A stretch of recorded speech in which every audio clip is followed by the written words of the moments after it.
আসসালামু আলাইকুম। আশা করি সবাই ভালো আছেন। আজকে সকালবেলা আমি নরম নরম আর একদম ফুলকো ফুলকো চালের রুটি তৈরি করেছি।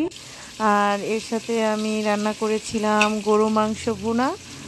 আজকে গরু মাংস ভুনা আমি সাতকরা দিয়েছিলাম। আর প্রেশার কুকারে অ্যাজ ইউজুয়াল যেভাবে আমি কষিয়ে ভালোভাবে সিটি দিয়ে নিয়েছি। এরপরে আমি পেঁয়াজ রসুন তেলে ভালো করে লাল করে ভেজে নিয়ে আমি বাগার দিয়েছি।